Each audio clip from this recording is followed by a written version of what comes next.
Hola, ¿qué tal amigos? El día de hoy vamos a ver lo que es la variable densidad y específicamente vamos a ver una práctica donde vamos a desarrollar cómo calcular la densidad en líquidos. Entonces vamos a explicar rápidamente lo que es esto y nos pasamos a la parte práctica para ver cómo podemos calcular densidad en líquidos. Comenzamos. Ok, entonces lo primero que tenemos que definir como tal es qué es densidad, y para definir esto vamos a tener lo siguiente. La densidad primero utilizamos como para identificar la variable, utilizamos la letra ρ del alfabeto griego, y bueno, esto sería igual a la división que existe de la masa entre el volumen. Es decir, la densidad es la relación que existe de la masa entre volumen. Esa es lo que llamamos densidad. Muy bien, esto puede ser aplicable para líquidos o sólidos. Y vamos a ver un análisis de ambos por medio de un pequeño diseño práctico. Entonces, lo primero que debemos de considerar es que la masa generalmente está medida en gramos y el volumen en mililitros. Entonces podemos tener una relación, ya sea gramo entre mililitro, o también la podemos ver como gramo entre centímetro al cubo, ¿no? Y bueno, vamos a pasar a la parte práctica para establecer la densidad en algún líquido. Entonces, para poder medir la densidad en líquidos, lo primero que vamos a hacer es poner un recipiente donde podamos medir el volumen y también el peso de ese líquido. Entonces lo que tenemos que hacer primero es este recipiente medir primero el peso, es decir, en particular que vamos a usar es una probeta, y bueno, vamos a usar esta probeta para poder obtener lo que es la densidad del líquido que vamos a medir. Entonces lo primero que hay que hacer es pesar esa probeta en vacío. Muy bien, entonces ya estamos pesando la probeta al vacío. La probeta al vacío pesa 25.4, que sería el peso de la pura probeta al vacío. Segundo, lo que tenemos que hacer después es colocar un volumen conocido del líquido que vamos a medir. En este caso vamos a medir un aceite que tenemos por aquí, que es un aceite de jazmín, que bueno, no voy a mostrar la marca ni nada, pero es un aceite que tenemos aquí de jazmín, y esto vamos a poner un volumen conocido. Entonces, al colocar ese volumen conocido, vamos a tener dos datos principales. Entonces, lo primero que vamos a hacer es poner el volumen y empezamos a ponerlo. Si se fijan, ahí baja un poco. Entonces vamos a poner unos 30 mililitros aproximadamente.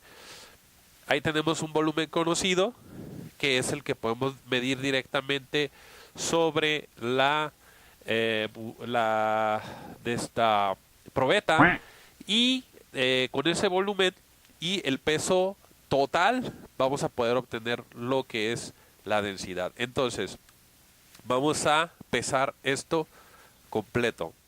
Ok, entonces el peso total de la probeta con el líquido que estamos midiendo, que es un aceite de lavanda, es de 48.6 gramos. Entonces tenemos tres datos: el peso de la probeta vacía, el peso total del líquido con la probeta, y además tenemos el volumen que estamos manejando para este estudio. Con esos tres datos vamos a hacer el cálculo que sería para obtener el valor de densidad.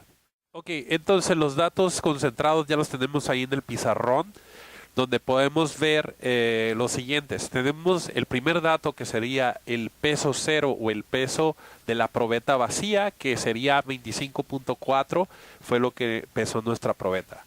El segundo dato que tenemos es el volumen de líquido. En este caso fueron 29 mililitros lo que usamos para esta prueba. Y por último tenemos el peso total, es decir, la sumatoria del líquido más la probeta. Tenemos dos cosas ahí en conjunto, que fue 48.6 gramos.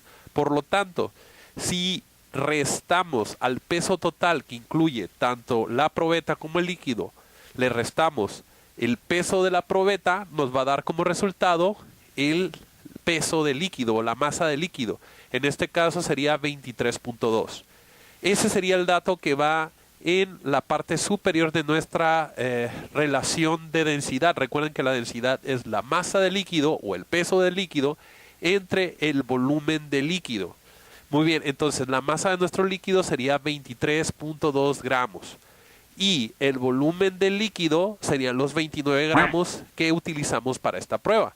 La división de ambos nos da 0.80 gramos sobre mililitro y eso quiere decir que la densidad de este aceite es por debajo del agua. Recuerden que la densidad del agua es 1 gramo sobre mililitro. Es por eso que a veces podemos hacer aseverar o decir que 1 mililitro de agua equivale a 1 gramo. Pero podríamos pensar de otra manera, es decir, que si yo pongo 1 mililitro de agua y lo llevo a una balanza, este va a pesar 1 gramo. Esa es una forma de entender un poquito más este concepto que se utiliza bastante en química, sobre todo en el área de estequiometría, para ver algunas características de los ácidos, etcétera, etcétera, etcétera.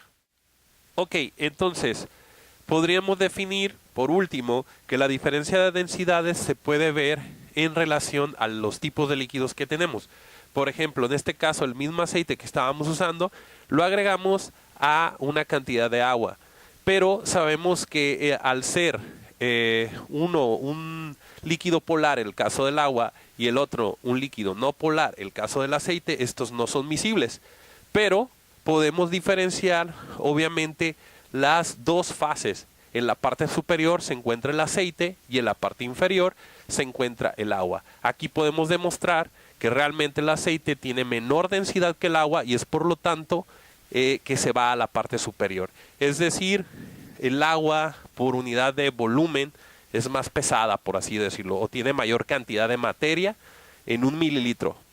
Un mililitro de agua tiene más materia, digamos así, que 1 mililitro del aceite. Y es por eso que el agua se va a la parte de abajo. Una forma muy general de verlo, ¿no? Bueno, espero te sirva este video y comprendas más esta variable que vas a estar utilizando muy seguramente en tus cursos de química. Hasta luego.